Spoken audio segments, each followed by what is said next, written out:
Halo Sobat Jatim, kembali lagi di podcast Ruang Informasi bersama saya Yonas Fandi di episode ke-50 kali ini. Baik, pada episode kali ini kita akan membahas topik yang terkait antara kondisi cuaca ekstrim hujan saat ini dan kesiapan PU, Dinas PU Bina Marga dalam mengantisipasi kerusakan jalan dan jembatan pada musim hujan saat ini. Khususnya untuk membahas topik kali ini, saya dan kami sudah menghadirkan narasumber yang sangat kompeten dan luar biasa. Ada Bapak Edi Tambeng Wijaya STMSI, Kepala Dinas PU Bina Marga Provinsi Jawa Timur. Baik Bapak, selamat siang Bapak. Selamat siang Mas. Bagaimana kabarnya? Alhamdulillah baik. Baik ya, cuaca ekstrim ini kadang ini Pak, sering flu Bapak. Iya. Sehat-sehat Iya, ya? iya sering flu juga, stres juga. Oh, sudah stres juga. Iya.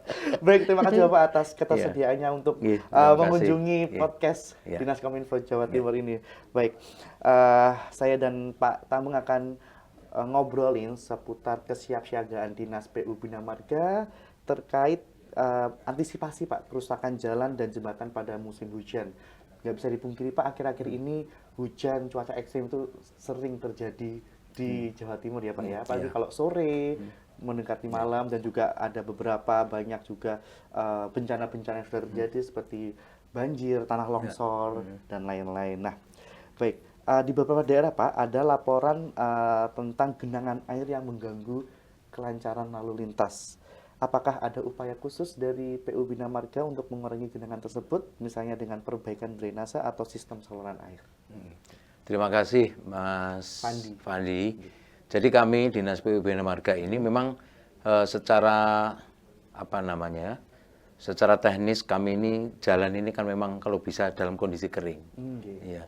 Sehingga kalau kondisi basah seperti saat ini hujan, kemudian ada genangan di mana-mana, itu menyebabkan kondisi jalan kami itu menjadi tidak dalam kondisi yang baik. Iya. Apalagi kondisi genangan itu bisa lama-lama di situ, terus kemudian kendaraan banyak yang lewat. Ini lebih mempercepat terhadap proses kerusakan. Oleh karenanya kami ini dalam setiap hari kami ini ada tim kami yang mengawasi jalan kami. Itu memang ada tim pengawas jalan kami yang setiap hari melihat jalan kami. Terus kalau di mana aja Pak itu? di seluruh jalan di Kewenangan Provinsi Jawa Timur. Oh, oke, baik. Ini teman-teman ini ya melihat kalau ada banjir, kemudian bisa juga kalau ada pohon tumbang. Ya, informasi ini segera disampaikan ke induknya di pos masing-masing untuk segera dilakukan penanganan. Saya kira itu yang kita lakukan. Untuk selain hujan Pak, apakah ada faktor lain yang mempengaruhi kerusakan jalan dan jembatan di Jawa Timur ini? Seperti mungkin peningkatan volume kendaraan atau aktivitas konstruksi, gitu Bapak? Sebenarnya kalau di luar kondisi hujan, iya. Nggih. Biasanya kalau mohon maaf ini yang lewat itu melebihi kapasitas jalan yang ada. Itu rata-rata yang kalau yang lewat wajar-wajar saja, insya Allah kondisinya masih akan sesuai dengan umur rencana. Karena umur rencana jalan ini meskipun tidak ada yang lewat itu Mas, itu kan Mas Wandi itu nanti juga lama-lama turun juga. Karena kondisi jalan itu sesuai umur jalannya kan juga semakin berkurang. Kalau umur jalan itu bagaimana Pak? Umur jalan sesuai rencana. Kalau misalnya biasanya kita bangun itu rata-rata kan 25 sampai 50 tahun umur jalannya. Ini setiap tahun terjadi penurunan. Apalagi itu akan menjadi berkurang umurnya kalau jalan itu satu banyak genangan, kemudian yang lewat kapasitasnya melebihi kapasitas yang ada. Itu bisa menjadikan jalan itu menjadi umurnya lebih cepat untuk dilakukan perbaikan. Saya kira itu. Oke, baik. Baik Pak, untuk jumlah jalan dan jembatan sendiri Pak yang dikelola oleh Dinas PU Bina Marga di Jawa Timur saat ini? Kalau saat ini kami, kalau sekarang kita nanti di tahun 2025 ini ada kenaikan Mas Wandi.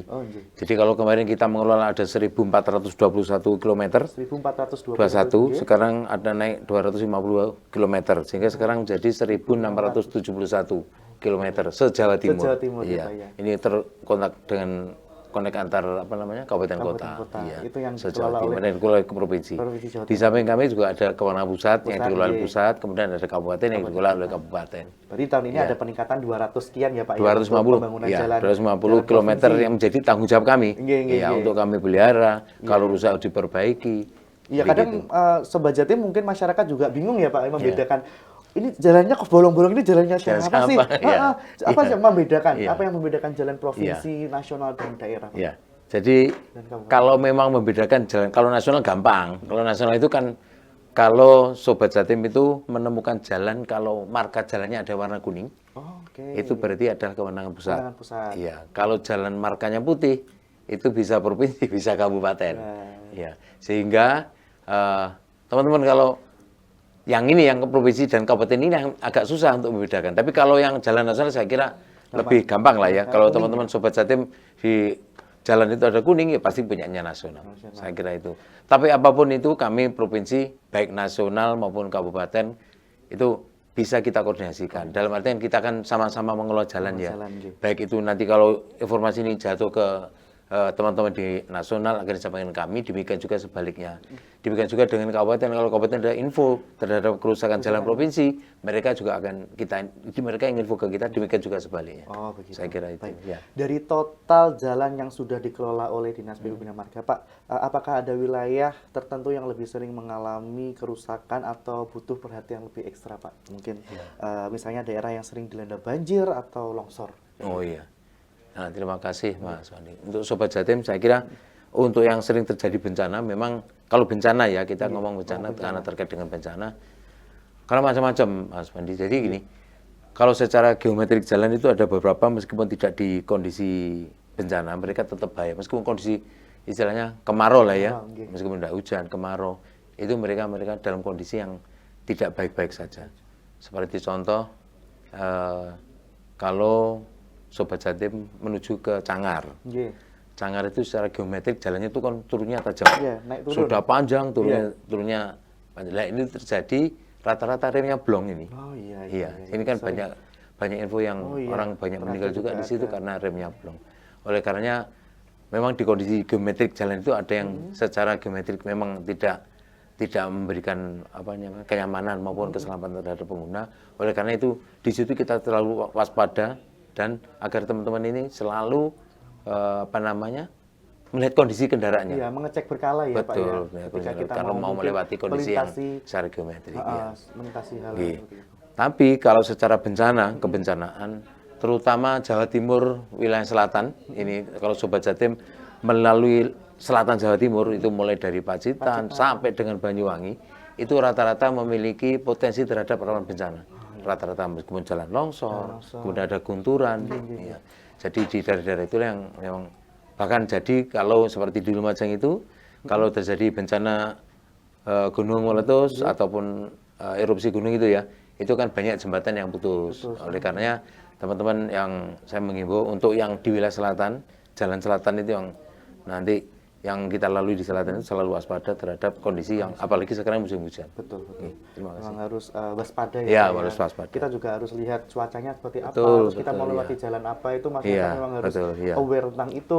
Karena ya gimana kan kalau namanya hujan kita nggak bisa menolak ya Pak ya. Terus datangnya bencana juga kita nggak bisa memprediksi juga kapan secara tiba-tiba kan bisa juga. Jadi memang benar tadi kata Pak Lambang untuk harus waspada dan mengecek berkala kendaraan yang akan kita gunakan ketika misalnya kita apalagi pohon tumbang Mas. Iya, itu loh Pak, itu kan kita dicek kan. Ini kan banyak kita kemarin di ruas Ponorogo Pacitan itu banyak pohon tumbang. Iya. Mau saya pas lewat aja ada pohon tumbang. Iya, pas kemudian tugas kepacitan juga ada pohon tumbang di situ. Sehingga harus waspada lah siapapun yang lewat di lintas selatan kita harus waspada. Lalu Pak, ketika ada kejadian nih Pak, misalnya tergenang air atau pohon tumbang itu kan pasti secara nggak langsung mempengaruhi konstruksi jalan, mungkin pecah atau bagaimana. Tindakan apa Pak yang dilakukan oleh Dinas PU Bina Marga untuk mengatasi hal tersebut? Kalau memang kita kan setiap 3 bulan sekali kita selalu melakukan survei lapangan. Ya. Apalagi di musim hujan gini, kita pengamat jalan itu kita hampir setiap hari ya muter terus Mas Wandi, muter. Untuk Sobat Jatim nanti kalau di lapangan mesti insya Allah ketemu teman-teman kami yang di lapangan ya, itu mereka mengawasi jalan, dibagi perluas gitu. Nah, teman-teman ini yang memberikan laporan ke kami terkait dengan baik kerusakan jalan, pohon tumbang, longsor, terus kemudian ada gunturan yang sehingga menutup jalan. Ya, teman-teman ini yang memberikan laporan ke induknya. Maksudnya induknya itu misalnya posko yang ada di UPT masing-masing. Ada di Bojonegoro, kemudian kita kan ada 11 UPT. Ya, mulai dari Banyuwangi sampai di Pacitan. Ya. Nah, UPT kami inilah yang selalu siap sedia untuk melakukan tim reaksi cepat kami ya itu namanya. Tim reaksi cepat selalu melakukan perbaikan apabila di dalam ruas yang mereka tangani itu terjadi kendala, baik itu pohon tumbang, longsoran maupun gunturan. Nah, kalau misalnya longsoran itu membahayakan, biasanya teman-teman kasih poliselan itu, sehingga bahkan bisa jadi nanti ada buka tutup jalan, ya, buka tutup jalan, jadi gantian lewat. Ya, jadi kalau memang kondisinya tidak mungkin ya untuk dilewati oleh dua arah, ini dilakukan secara bergantian. Ya. Baik, untuk ini Pak, terkait pengelolaan prioritas perbaikan, apakah Dinas PU Bina Marga itu ada mempunyai apa ya, semacam sistem penilaian tertentu, kayak oh ini duluan yang dikerjakan, oh ini nanti aja setelah ini kayak gitu, mungkin ada prioritas gitu Pak?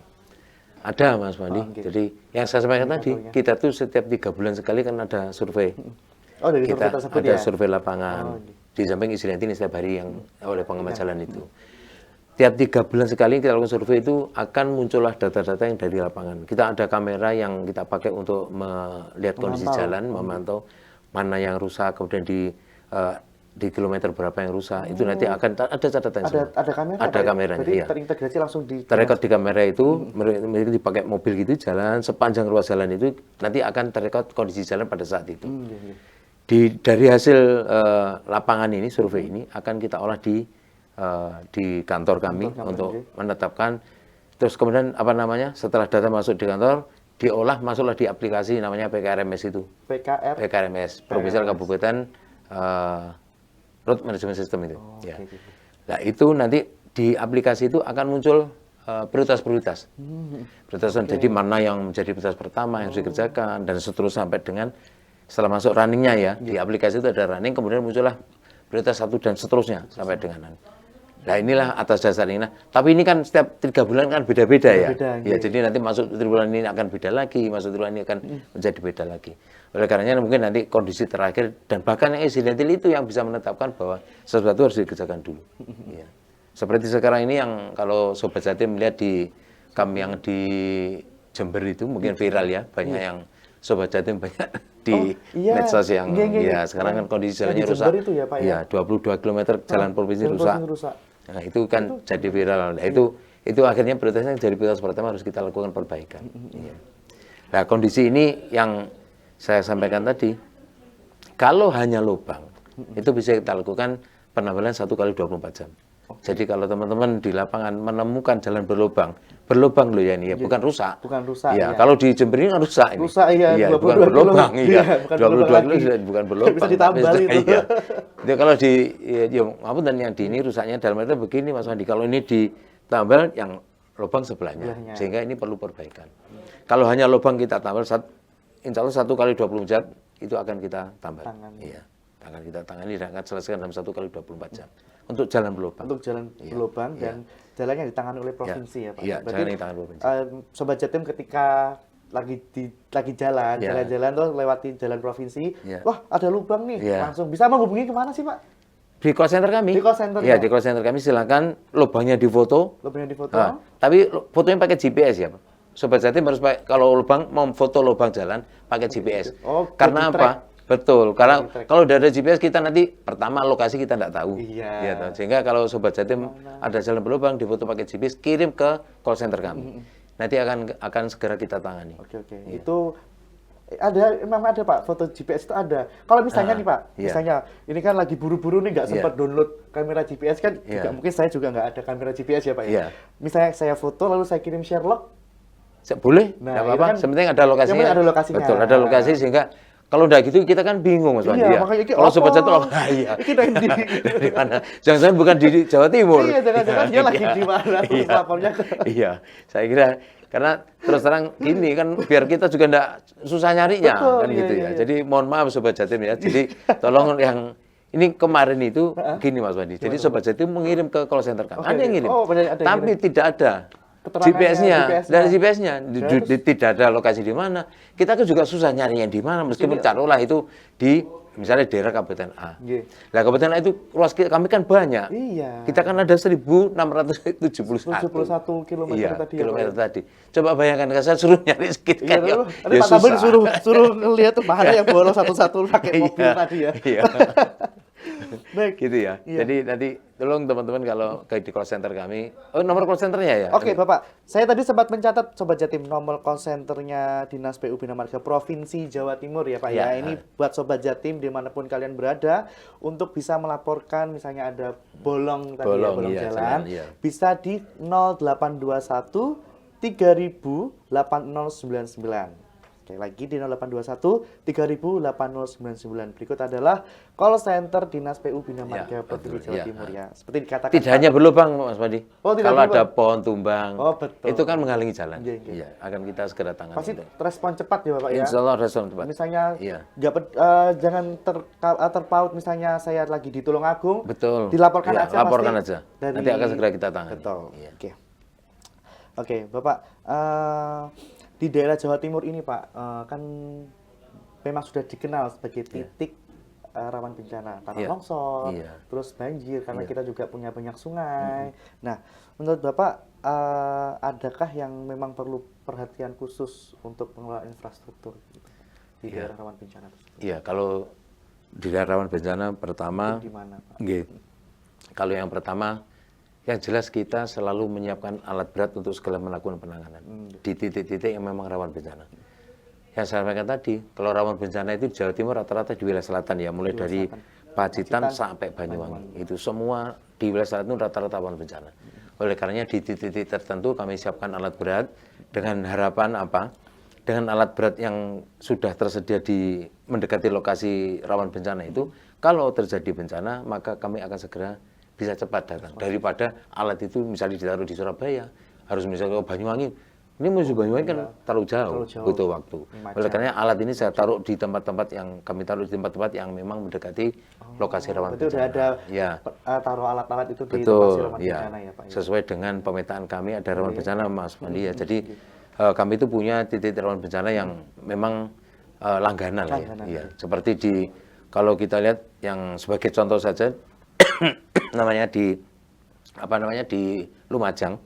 Itu kalau terjadi erupsi saja itu kan mesti banyak jembatan yang putus. Ya, bahkan jalan pun ada yang hilang juga di situ. Oleh karenanya kami selalu di Lumajang itu kita siapkan alat berat untuk bisa menangani hal-hal apabila jalan yang ada itu terjadi kendala. Itu salah satu contohnya. Demikian juga di arah Ponorogo Pacitan itu juga sering terjadi bencana. Longsor, kemudian gunturan, pohon tumbang. Di situ kita siapkan alat termasuk posko yang ada kita siapkan di lokasi yang memang rawan bencana. Untuk yang tadi Pak, menanggapi terkait 22 km jalan di Jember, untuk pembangunan jalan itu kan nggak berlangsung cepat ya Pak ya. Mungkin apakah ada tindakan responsif misalnya kayak perbaikan sementara atau yang bisa dilakukan agar lalu lintas itu kan pasti nggak diem gitu loh Pak supaya bisa jalan. Adakah Pak? Iya, ada Mas Wandi. Jadi kami itu punya namanya pemeliharaan rutin. Ya, jadi kami Bina Marga Provinsi ini punya anggaran pemeliharaan rutin yang saya sampaikan tadi. Pemeliharaan rutin itu kita siapkan untuk memelihara jalan kami selama 1 tahun. Harus kita siapkan itu. Itu utama yang harus kita siapkan. Di anggaran itu, di kami itu selalu itu yang kita utamakan. Jadi rutin dulu. Rutin itu apa? Yang saya sampaikan tadi, rutin ini kalau jalan berlubang kita tambal. Demikian juga yang sekarang yang di Jember itu. Ini teman-teman juga berjalan. Cuma memang kecepatan menambalnya kalah cepat dengan kerusakannya. Oh iya, Itu ya. kerusakannya. Yang khusus di Jember ya. Khusus yang karena case di Jember. Karena kasusnya berbeda. Maksudnya tidak biasa lah ini. Biasa, ya. iya, Tidak biasa. 22 km. Iya, 22 km yang lewat tidak biasa sih. Iya, yang lewat tidak biasa. Gede-gede. Nah, jadi misalnya kayak gini lah. Kursi itu kursi untuk anak kecil. Kalau Sobat Jatim melihat itu kursi untuk anak kecil, tapi ternyata yang duduk orang dewasa. Oh iya, nah, bagaimana? Dia melewat. Iya. Jadi pasti akan melewat ya. Itu kondisinya seperti itu. Jadi kalau misalnya itu padanannya seperti itu. Sehingga kalau kursi itu nyuwun sewu untuk anak kecil kita duduk orang dewasa, itu nanti kalau misalnya melewat kaki satu dibetulkan, satunya melewat lagi kan akhirnya harus dibetulkan semua. Iya. Kalau dibetulkan semua itu namanya bukan pemeliharaan rutin tapi adalah pemeliharaan secara keseluruhan berkala maupun rekonstruksi namanya. Kalau gitu terus yang di Jember itu gimana Pak cara buka tutup jalan atau bagaimana? Kalau sekarang sebenarnya harusnya membatasi kapasitas kendaraan yang lewat. Iya, karena jadi yang lewat itu nggak kelar-kelar nanti Pak. betul, iya, Kita betul. Bapak udah Iya. menambal ini, Iya, dilewati satunya lagi. sebelahnya lagi yang lagi ya. Iya. Jadi terus gitu akan seperti itu. Meskipun sekarang masih ada teman-teman ini di lapangan kalau Sobat Jatim melalui jalur itu masih akan melihat teman-teman kami dari Bina Marga melakukan pemeliharaan jalan. Yang penambalan dengan harapan ya bisa menutup jalan yang berlubang itu. Tapi ya saya sampaikan tadi nggak akan nutup terhadap kerusakan yang terjadi. Misalnya sehari lubang 10 kita mampunya nambalnya 5. Kan masih ada 5. Bisa tambah lagi 5 lagi dan seterusnya. Ya. Oke. Tadi Bapak sempat menyebutkan posko. Ya. Nah, posko itu apakah itu poskonya Bina Marga? Bina Marga, Apakah ada kerjasama dengan instansi lain Pak? Mungkin seperti BPBD Jatim? Kalau ini sementara enggak. Oh, jadi sementara berarti ya dikelola jadi oleh- hanya posko kami ada di UPT kami. Di Ya, yang di sebelah posko UPT tadi sebelah ya, Pak, ya? UPT. Oh, yang betul. tersebar di seluruh Jawa Timur. Betul, ya. Jadi semuanya intinya di poskonya di UPT masing-masing. Menurut Bapak seberapa cepat Pak posko yang sudah dihadirkan oleh PU Bina Marga ini dalam penanganan bencana? Saya sampaikan tadi Mas, posko adalah di pusatnya, di pusat di UPT itu. Tapi titik-titiknya seperti yang alat-alat kami itu tidak mesti di UPT itu, UPT-nya. di posko itu, tapi di titik rawan bencana. Jadi misalnya di suatu titik tertentu ya, misalnya titik tertentu sering terjadi bencana. Alat itu tidak kita taruh tidak jauh dari situ. Sehingga kalau terjadi bencana, ya. betul, ya. Jadi tidak berangkat dari posko. Dari posko. Posko itu cuma buat laporan aja. Untuk laporan, kemudian teman-teman kalau misalnya ada, sampaikan tadi loh, ada laporan datang, sehingga proses pelaporannya ada di situ. Oke, Ya. baik. Ya pusat komando lah Mas, pusat komando. Komando, Iya. ya. Barangnya udah disebar di titik-titik rawan bencana. Ya, Jadi ya dekatkan dengan lokasi. ketika ada bencana langsung cepat betul, geraknya, gitu iya, ya Pak ya. iya. Baik. Selain melakukan survei rutin Pak, apakah Dinas PU Bina Marga ini juga melibatkan masyarakat atau pihak lain Pak dalam proses pengawasan dan pemeliharaan infrastruktur? Tentunya pastilah ya. Kita ini kan sepanjang 1671 dengan jumlah pegawai yang nggak mungkin. Nah, ya, jumlah kita kan juga dikelola terbatas. sendiri. Kita tidak mungkin bisa mengawasi sepanjang itu secara sendiri. Oleh karenanya saya berharap teman-teman semua, saya kira pun semua elemen masyarakat pun kalau terjadi kerusakan tolong kami segera diinfokan. Ya, sehingga kami bisa segera melakukan perbaikan demi kenyamanan dan keselamatan kita bersama. Ya. Seperti saya katakan tadi, ya lewat apa? Ya media call center tadi. Jadi teman-teman sobat-sobat Jatim kalau memang kepingin segera memberikan masukan kami, silahkan menghubungi call center dengan saya memberikan foto yang ada share log-nya, karena biar kami bisa segera menemukan titiknya. Oke. Baik, Bapak, mungkin ada closing statement Bapak yang bisa disampaikan ke Sobat Jatim terkait pembangunan infrastruktur dan penyelamatan infrastruktur di musim hujan seperti ini. Monggo. Terima kasih, teman-teman Sobat Jatim. Kami dari Dinas PU Bina Marga dalam mengelola 1.671 km merupakan hal yang sangat berat. Oleh karenanya dukungan dari seluruh Sobat Jatim akan kami perlukan.